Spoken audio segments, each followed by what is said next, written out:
Welcome to Mental Health Awareness.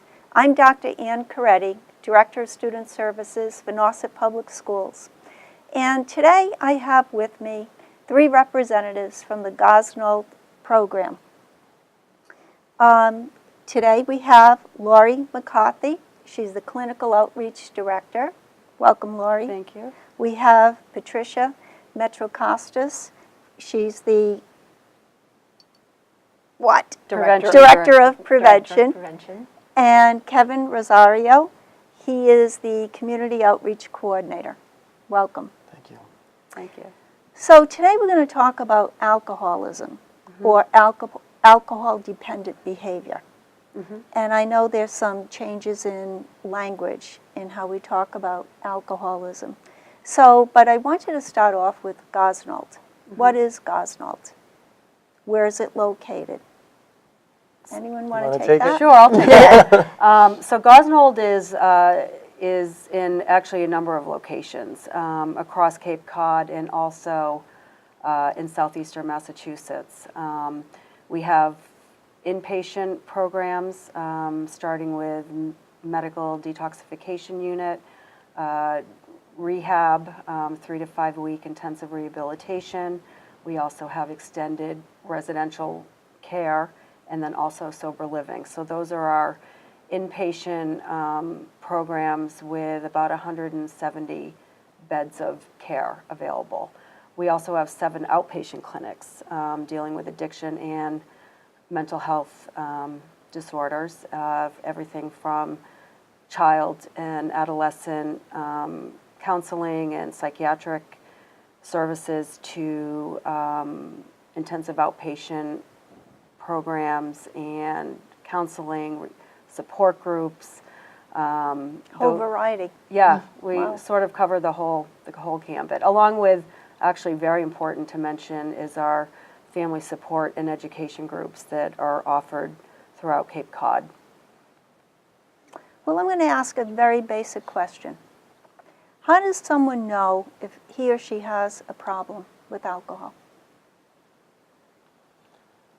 Kevin? I think the first indication is the family usually notices. The family will usually say, hey, we think you got a problem, and we believe that if someone in your inner circle is concerned that you may have a problem, you probably do, or you at least want to look at that. Because like we were talking about earlier, like a person that drinks only at a few drinks at a family event once in a while, no one from the family is going to feel the need to go up to them and say, hey, I think you have a problem. So there's signs like being a little more intoxicated than everyone else, drinking at inappropriate times, stuff like that. And it's really, it's how alcohol affects you and how your body manages alcohol. So it may not even be someone outside your circle that's going to mention it to you, but when you drink alcohol, something happens that raises a question. Maybe you have someone's having a couple of drinks and they're experiencing blackouts. Pretty much that means that your body really isn't able to manage or metabolize alcohol well.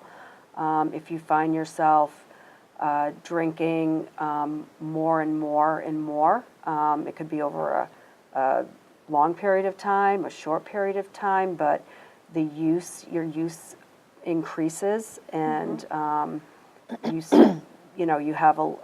you start losing control over decisions about whether to drink or not drink. So there's many, many, many factors that go into when is it a problem. I think another case is when folks are using it for reason. I'm using alcohol to celebrate. I'm using alcohol because I'm sad today. I'm using alcohol because something bad happened to me today and I want to get rid of those bad or sad feelings, or I want to, again, use it as a way to celebrate. So I think the behavior surrounding the reasons why you're using alcohol is very important too. So are you saying if you wanted to celebrate by using alcohol, that's a bad thing? I think if that's the only way you celebrate, I think it can start to negatively impact you. I don't think that excludes alcohol from a celebration for those that don't have dependency issues, certainly. But I think if it becomes, well, something good happened today, let's drink. Right. I think that that's the difference between including, champagne or some sort of alcohol in your party or in your celebration is very different than just using it as a way to celebrate. Right. Do you need it as like a coping? So people have fun, but can you not have fun without alcohol? People go through sadness and loss, but can you not get through that without alcohol? That's when it becomes more of a crutch or a problem, because we all go through different things and we process it differently. Talking to people in recovery, I think the two biggest things you hear them talk about is the way alcohol affects them physically, the inability to control. That's usually the first sign. So they drink, they have fun, there's usually that period of time, but then it becomes a problem. It becomes, even if they're not dependent, they're having a hard time just taking a few drinks and stopping like they used to. They used to go to the social event, have a few beers, have fun, and be able to go on with the rest of the night or go to work the next day. But somewhere along the line, I don't know if we know where, they start to have a hard time controlling. They put a couple in with maybe the intention to just have a few, but then they end up going further than they wanted to. And it happens consistently. Once it they cross seems to that line, happen like every time they drink. Right. And it's difficult in our culture because alcohol is, it's widely accepted.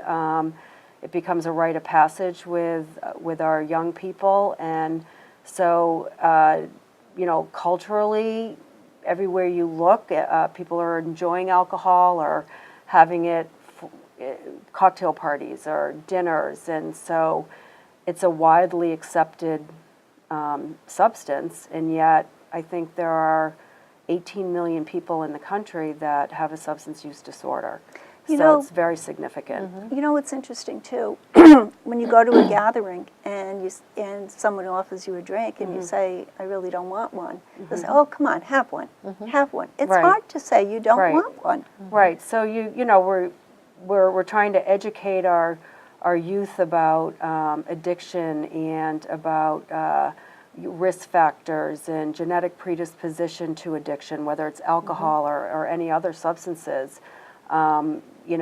Especially when you're talking about alcohol, because of the widely accepted culture that we have in our country around alcohol, that message really has to be had over and over again with our young people, that it is as dangerous and as risky as their illicit drugs that are out there. I know in my family and my conversations I have with my children, the conversations are equally serious around alcohol as they are around anything else. I agree. I think it can be even more insidious because it's legal, it's culturally acceptable. In our culture, it's Miller time, it's girls' night with a bottle of wine, it's kids celebrating after a great, win on a baseball game or a football game and such on prom night. And I think the opiate crisis has brought the perception of risk with alcohol lower than it used to be. I think parents and young people even see it as, well, it's not drugs, it's simply alcohol. But it really all begins with alcohol. And the genetic predisposition, very important. I mean, something that I certainly speak to my son about as well. I mean, if one parent is addicted, your children are 40% more likely to become addicted. And if both are, it goes to 70%, much like heart disease or other chronic conditions. So I think educating our children that way, rather than scare tactics or judgment or sounding like, we're not hip, up-to-date parents. I mean, it's really the science of it as well that's very important to stress to the kids, to the community. And if you delay the use of alcohol, delaying onset, those that begin drinking before age 14 are 4 times more likely to become alcohol dependent than those that delay until age 21. So That's really it's interesting. a staggering statistic, really. It sure is. So what about the person who just has a glass of wine with his or her meal every night? I think there exists a responsible use of alcohol. I think there are many, many people that drink responsibly, that it's not an issue. They can take it or leave it, but may enjoy wine or a beer or something like that, I certainly believe those people exist. We don't try to say like that alcohol is like the bad guy, or like it's not an attack on alcohol. It's if it's a problem for you, how can we help you assess if it's a problem for you, and how can we help you to overcome that? It's not about attacking alcohol. Right. A lot of people have a glass of wine and they raise their kids and they pay their bills and they're loving people, but it doesn't get out of control. Well, I think too, with the more education that we have and the more we do at early intervention and being able to recognize a trend or an increased use in someone's drinking and being able to have a conversation that isn't punitive or stigmatized. How we talk to people about their drinking makes a huge difference. And no longer is it, who wants to be called an alcoholic? Who wants to, I think anybody's going to defend themselves against, a label like that. But at Gosnold, we have clinicians working in primary care offices. And what that is allowing is if someone is at their well visit or their annual visit or seeing their doctor for a reason, and it becomes evident in that conversation with their doctor, either through labs or just in conversation, that maybe they're drinking too much, they have a lot of stress in their life, or they had a life event that caused a lot of stress and they're drinking more. Being able to have that conversation and bringing in a clinician as part of the well visit to talk about, okay, so that this is what's happening in your life, and okay, I understand that you're drinking a lot more than you ever did, and let's talk about some other things that we can do to alleviate your stress. And how's your exercise, how's your nutrition, how are you sleeping, maybe we should think about medication. What's your history? Do you because maybe something else is going on. Maybe you have depression that is not untreated depression. So it's being able to have these conversations earlier on and not waiting till someone needs to go to a detox.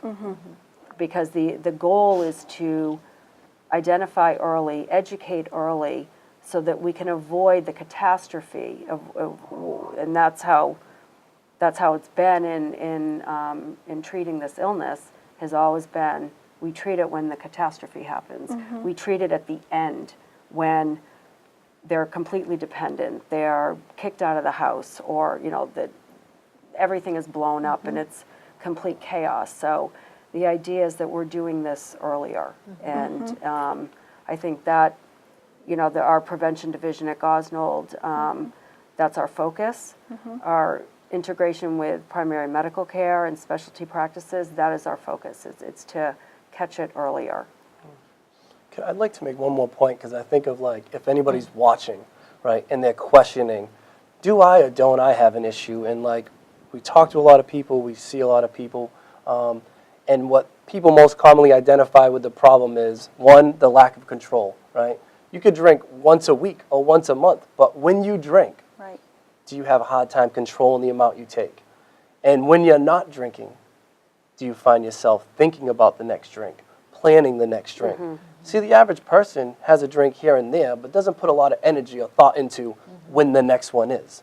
A person who's starting to have a problem may only drink once every other week, but from that point to that point, they can't wait till next Friday, till the party. They're going to get a bottle of this. They're going to start with, it's like so much energy and planning that goes into it. And they find that there may be a little bit of discomfort is another thing. So when they're not drinking, they feel a little more edgy, a little more irritable, that once they take a few, all that goes away. That's not normal. It's a false sense of false sense of security, Of too. relief. Right, false sense of relief. And so when that starts happening, what's going to happen is you have lack of control, you have a mental obsession, and you don't feel good without it. So the window becomes smaller and smaller. You can't wait till next Friday any longer, because you need that relief, and that reoccurring thought starts to dominate the individual, and that's where it ends up leading to daily drinking or more reoccurrence of those episodes. Good points. But let's get back to the piece about intervention. I think sometimes families are afraid to confront someone. And, how do you do that? Do you do it when the person is intoxicated, or do you do it not? When is the best time to bring that subject up? There's Usually not different when ways to they're do it. intoxicated. Yeah, not when they're- I would say it's usually and to be supportive and try and have like a positive conversation that I'm a little bit concerned about your drinking. I care about you so much. I would hate for this to affect relationships, either with me or with the children, if it's a spouse or something. With a kid, it's usually, this is, this is where it can lead. You're really putting sort of your future and your opportunities at risk by drinking so much or engaging in this behavior. It's not only dangerous, but it's can really affect, your quality of life, and it becomes more of a concern for their health, which I think is really important, rather than you're drinking too much and pointing the finger, and it becomes more of a lesson in their health and how it can diminish that, and it's not always going to go well. And it's not always going to be met with, oh, thank you so much for caring. Right. Because if someone is at the stage of dependence, the sort of normal response to all of that is to defend their right to drink, because it's obviously doing something for them. Somehow they're getting relief from it. It's serving a purpose. So for someone to buy into all of that approach is difficult, because they're battling two different things. So it's keeping the conversation open, having the conversation again. Maybe you have the children talk, and then if it's at a point where there's been no move or no change or no positive conversations happening, then you'd want to bring in a professional. You want to get professional help. You want to reach out to an interventionist, talk about the situation, and then decide, how what the next best step is. Invite them into a meeting, invite them to a counseling session. There's many ways to go, depending on the I think just the issue. word intervention too almost needs to be destigmatized, because the way I look at an intervention is a point of contact to try to motivate change. So we deal with patients that are in remission. They may be on a certain period or a point on the continuum of care, and we see them maybe going off a little. And we'll do an intervention, which just means let's sit down, let's talk about why things have changed, what's going on, to get them back on track before it's an intervention before they're even a resumption of use, just to try to get them back on track. So an intervention could be a simple conversation with a family member and just say, hey, we're concerned, this is what it is. If it's a professional intervention, then there's different ways to do it. Ideally, we like to invite them. Right. We like to say, hey, look, would you be willing to sit with us for 10 minutes and just discuss some of this? And it's not the, sabotage, the van's outside, you're on a plane. It doesn't have to be like that. It's like, we care about you, we love you, we want to see you get well. Will you give some people 10 minutes of your time? And you can make the decision. It's on you. And I feel like that's when we have the best result. Interventions are very successful because they're positive, and they're listening to a family member. They're listening to the concern, and it's a very moving and loving experience, because the person that has the issue is, in every intervention I've ever done, I always say, you are a well-loved person. There is a lot of love in this room, and it's not punitive, and it's not angry, and it's just concern. Like they want you back. They want you to get well and feel better and not have to use alcohol as a means to do that. And it's a tough road back, but I just want to hit on now the language that we use about alcohol. You said alcohol-dependent behavior as opposed to alcoholic. We're looking at alcohol now as how it affects people as more of a brain disease. Yes, Yep. yes.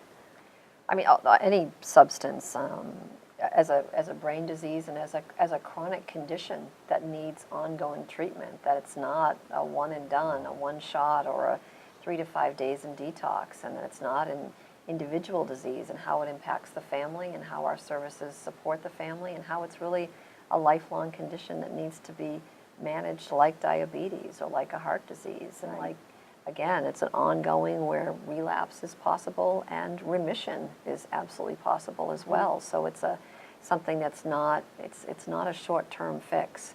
And I think what we offer and what we're looking at are the services that carry on really for a lifetime, and giving people tools to use that they can take with them really forever, and what becomes part of their life, not just a week stay or a 30-day stay or a 90-day stay, but how do they start to change their life and integrate recovery as a part of their life and with their family as well. So It takes a long time for the brain to heal as well. It's like a dysregulation of neurotransmitters in the brain is what happens when you're addicted to a substance.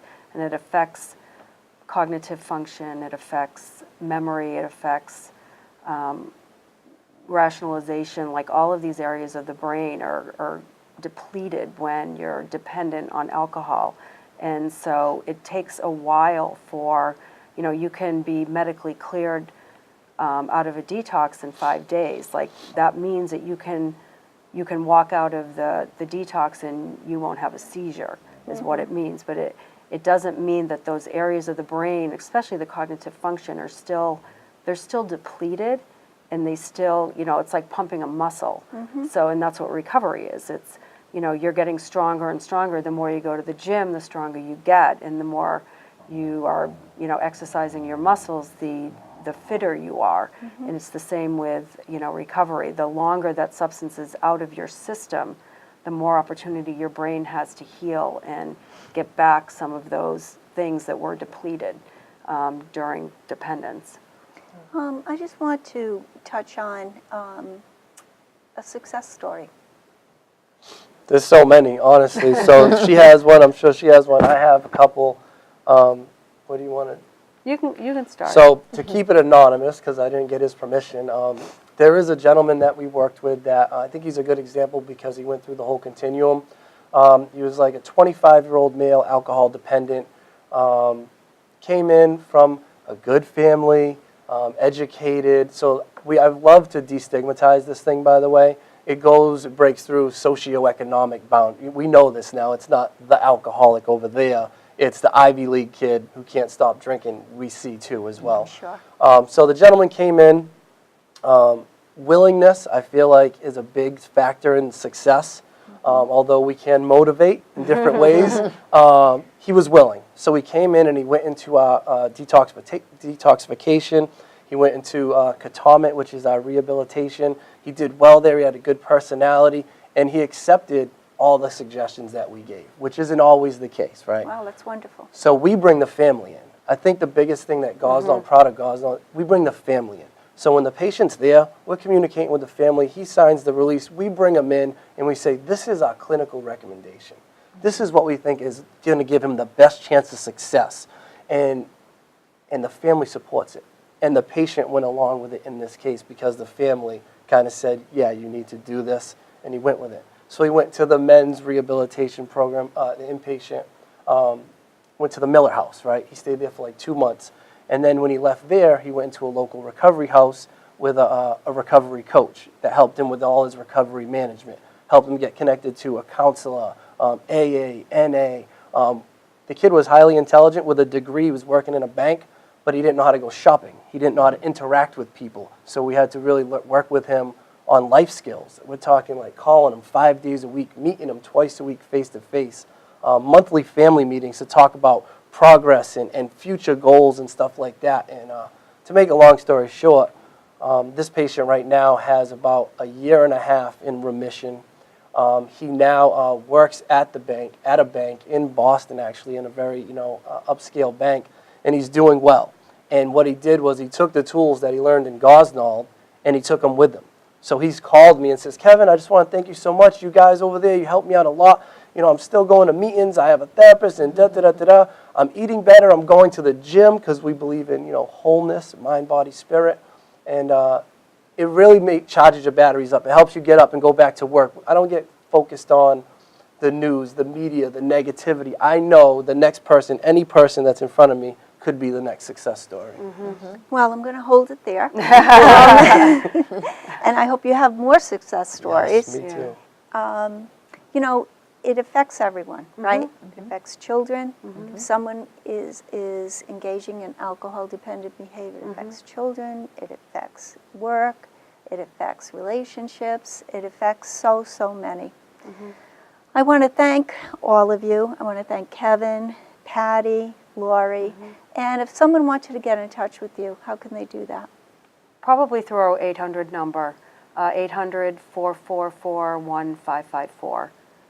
Thank you. Thank you. Thanks for you. having us. Thank you. My Appreciate it. pleasure.